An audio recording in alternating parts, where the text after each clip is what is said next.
तो हर हर महादेव दोस्तों, मैं हूँ केएस न्यू ब्लॉग से आपकी अपनी किरण सिंह और आप देख रहे हैं सावन के प्रथम दिन से श्री शिव पुराण की हिंदी व्याख्या के अंतर्गत अध्याय पूरी उसका संक्षिप्त वर्णन।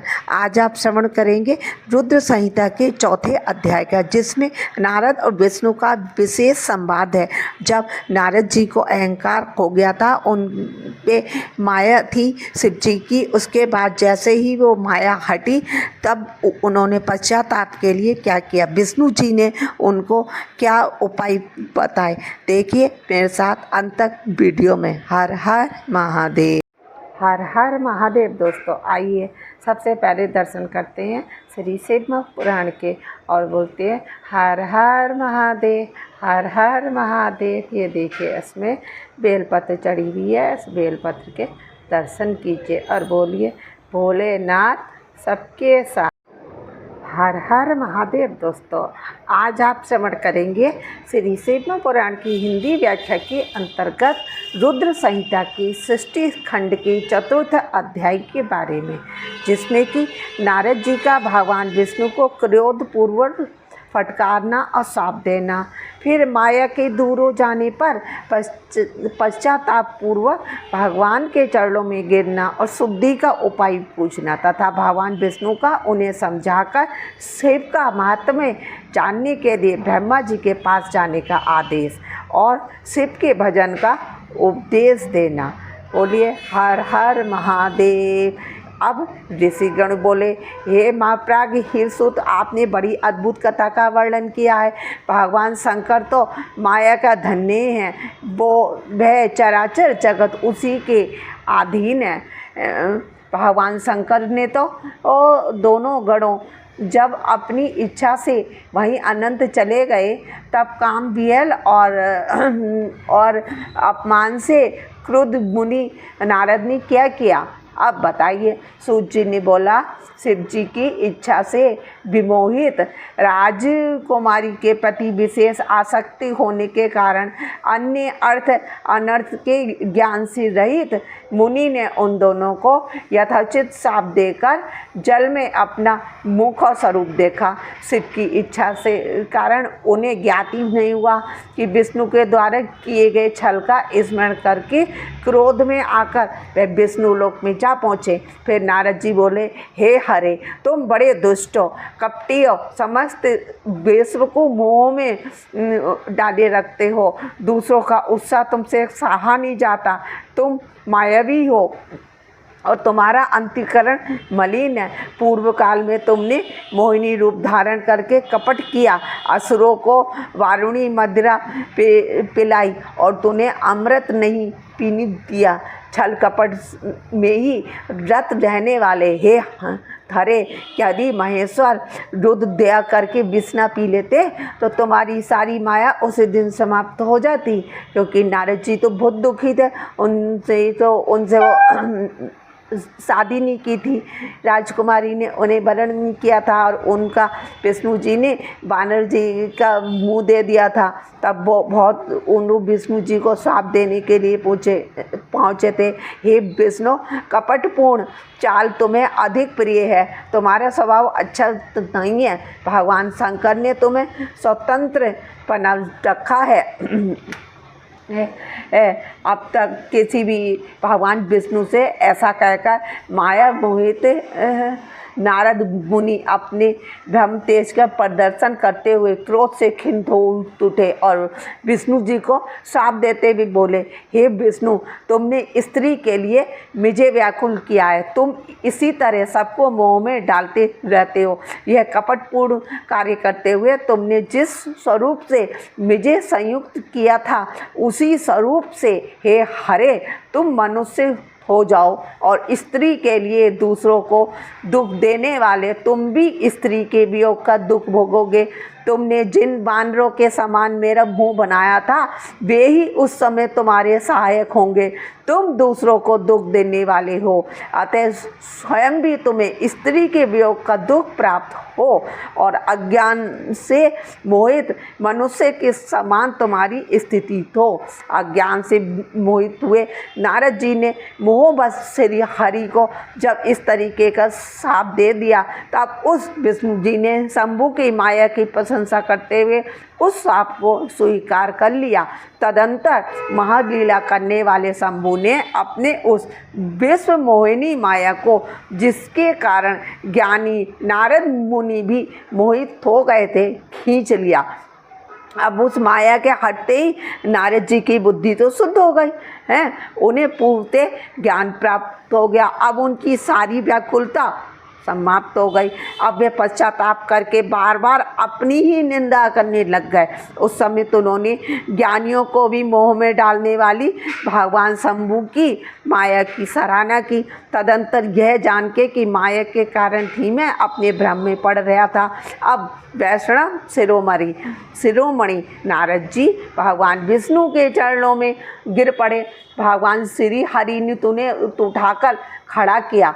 उस समय उनकी दुर्बुद्धि नष्ट हो जाने के कारण भी बोले, माया से मोहित हो जाने के कारण मेरी बुद्धि बिगड़ गई थी, इसलिए मैंने आपके प्रति बहुत ही दुर्वचन कहे हैं। नाथ, मैंने आपको शाप तक दे डाला। हे प्रभु, उस शाप को आप मिथ्या कर दीजिए। मैंने बहुत बड़ा पाप किया है, अब मैं निश्चय ही नरक में पहुंचूंगा। हे हरे, मैं आपका दास हूँ, अतः अब बताइए कि ऐसा कौन सा उपाय है जिससे मैं प्रायश्चित करूं, जिससे मेरा सारा पाप समूह नष्ट हो जाए और मेरे को नरक में न जाना पड़े। ऐसा कहकर शुद्ध बुद्धि वाले मुनि शिरोमणि नारद जी पुनः भक्ति भाव से भगवान विष्णु के चरणों में गिर पड़े। विष्णु जी बोले, हे तात, खेद मत करो, आप मेरे श्रेष्ठ भक्त हैं, इसमें संशय नहीं है। मैं आपको एक बात बताता हूँ, सुनिए। उनसे निश्चय ही आपका परम हित होगा और आपको नरक में भी नहीं जाना पड़ेगा। भगवान शिव आपका कल्याण करेंगे। आप अपने मन में यह दृढ़ निश्चय कर दीजिए कि भगवान शिव की इच्छा से ही यह सब हुआ है। सबके स्वामी परमेश्वर शंकर ही गर्व को, घमंड को, अहंकार को दूर करने वाले हैं। वे ही पर ब्रह्मा परमात्मा, उन्हीं का सच्चिदानंद रूप से बोध होता है। वे निर्गुण, निर्विकार और सत्य, रज और तम, इन तीनों गुणों से परे हैं। वे ही अपनी माया को लेकर ब्रह्मा, विष्णु और महेश, इन तीनों रूप में प्रकट होते हैं। निर्गुण और सगुण भी वे ही हैं। निर्गुण अवस्था में उन्हीं का नाम शिव है और वे ही परमात्मा, परमेश्वर, पर ब्रह्मा, अविनाशी, अनंत और महादेव आदि नामों से जाने जाते हैं। उनकी सेवा से ब्रह्मा जी जगत की श्रेष्ठ हुए हैं। मैं 3 लोकों का पालन करता हूँ। वे ही स्वरूप रुद्र रूप से सदा सबका संहार करते हैं। ये शिव रूप से सबके साक्षी हैं, माया से भिन्न और निर्गुण हैं। स्वतंत्र होने के कारण वे अपनी इच्छा के अनुसार चलते हैं। उनका विहार, आचरण, व्यवहार उत्तम है और वे भक्तों पर दया करने वाले हैं। हे नारद मुने, मैं आपको एक सुंदर उपाय बताता हूँ जो सुखद, समस्त पापों का नाश करने वाला और सादा भोग एवं मोक्ष देने वाला है। आप उसे सुनिए। अपने समस्त संशयों को त्याग कर आप भगवान शंकर के सुयश गान कीजिए और सदा अन्य भाव से शिव के सत नाम स्तोत्र का पाठ कीजिए, जिसका पाठ करने से आपके समस्त पाप शीघ्र नष्ट हो जाएंगे। दोस्तों देखो, इसमें शिव पुराण में लिखा है शिव के सत नाम स्तोत्र का पाठ करने से हमारे समस्त पाप, जब नारद जी के पाप नष्ट हो सकते हैं तो हम लोग तो मनुष्य हैं, हमारे तो वैसे ही पाप नष्ट हो जाएंगे। इस प्रकार नारद से कहकर दयालु भगवान विष्णु ने उनसे पुनः क्या, ये पुनः आप शोक न करें। और आपने तो कुछ किया ही नहीं, ये तो सबके सब भगवान शिव की ही माया थी। इस संसार में अपने चरित्र को स्वयं, दोनों ने ही संसार में अपने चरित्र को स्वयं प्रकट किया है। मुझे शिव के समान अन्य कोई प्रिय नहीं है, वे ही मेरे स्वामी हैं, सुख और शक्ति देने वाले हैं, वे महेश्वरी मेरे सब कुछ हैं। हे मुने, हे नारद, आप उन्हीं की उपासना करें, सदैव उन्हीं का भजन करें, उन्हीं के यश का श्रवण और गान करें और नित्य उन्हीं की अर्चना करें। हे मनुष्य, जो थे मुने, जो शरीर मन तथा वाणी से शंकर को प्राप्त कर लेता है वही पंडित है, ऐसा जानना चाहिए, और वही जीव उन्मुक्त कहा जाता है। शिव नाम रूपी इस दावा अग्नि से महापातक रूपी पर्वत अनायासी जलकर भस्म हो जाते हैं। यह पूर्णतः सत्य है, इसमें जरा भी संदेह नहीं है। बोलो शंकर भगवान की जय।